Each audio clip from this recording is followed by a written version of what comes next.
سلام به دلهای مهربون و شکموتون. توی این کانال با غذاهای سنتی و ترفندهای خفن حال دلتون رو میخوام خوب کنم. اگه عاشق غذاهای مامان پزید سابسکرایب کنید که کلی قراره خوشمزه بازی کنیم. امروز میخوام کوکو سبزی رو بهتون آموزش بدم. مواد لازم: سبزی کوکو خرد شده 500 گرم، تخم مرغ 4 تا 5 عدد، نمک 1.5 قاشق چایخوری، فلفل سیاه نصف قاشق چایخوری، زردچوبه 1.5 قاشق چایخوری، آرد سفید یا نخودچی 1 قاشق غذاخوری، شیر 5 یا 6 قاشق غذاخوری، گردوی خرد شده 2 تا 3 قاشق غذاخوری. داخل یک کاسه تخم مرغ ها رو میشکنم و با همزن برقی یا با چنگال هم میزنیم تا کاملا یک دست بشه.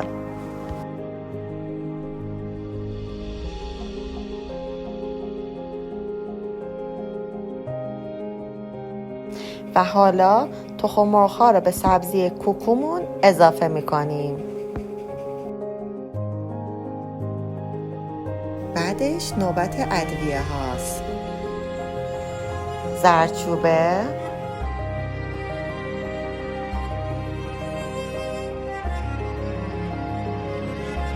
نمک و فلفل رو به موادمون اضافه میکنیم و خوب هم میزنیم.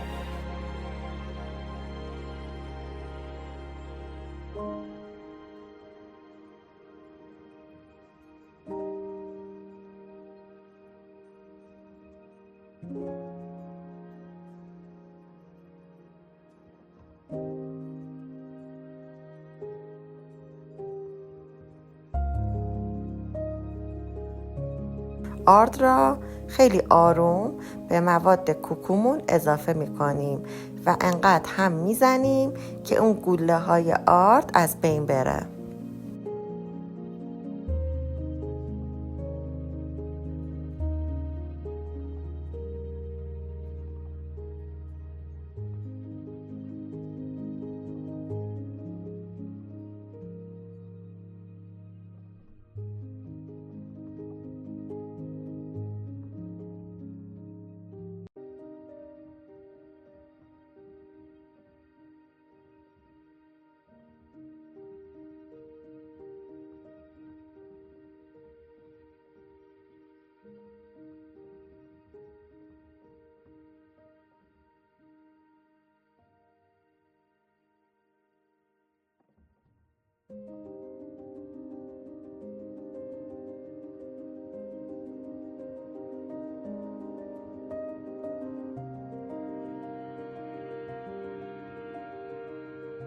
و حالا نکته طلایی کوکو سبزیمون: شیر رو به موادمون اضافه میکنیم.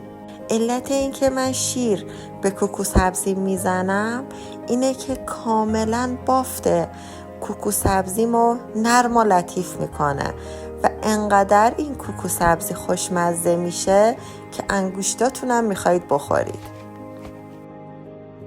مرحله آخرمون اضافه کردن گردوها هست به موادمون. علت این که من گردوها رو با 1 قاشق چایخوری روغن آغشته کردم اینه که گردوها نخواد داخل موادم ته‌نشین بشه و بخواد بسوزه. وسط موادم به صورت شناور قرار میگیره. روغن رو داخل تابم میریزم و میذارم که کاملا داغ بشه. مواد کوکو سبزی ما داخل تابه میریزم و کاملا یک دستش میکنم.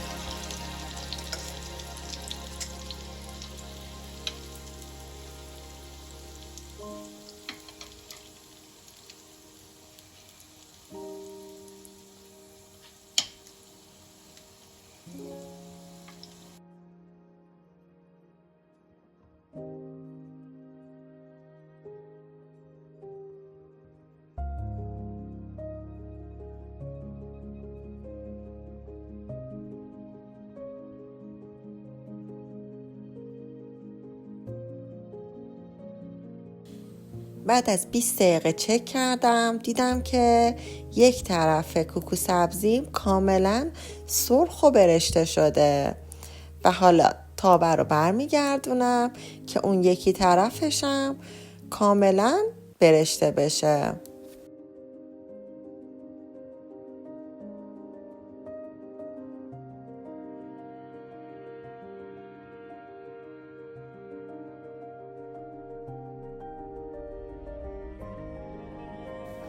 همسر من کاملا کوکو سبزی و برشته دوست داره، اما اگر شما دوست ندارید میتونید به جای 20 دقیقه سر 10 دقیقه کوکو سبزیتون رو برگردونید.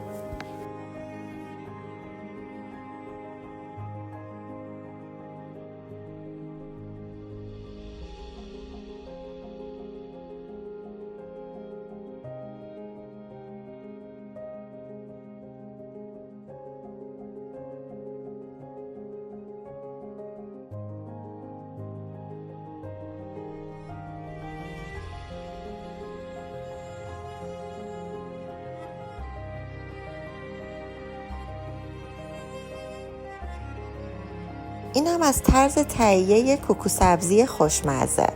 امیدوارم که لذت برده باشید. دوستتون دارم. ممنون از حمایت‌های مهربونتون. تا آموزش بعدی، خدا نگهدار.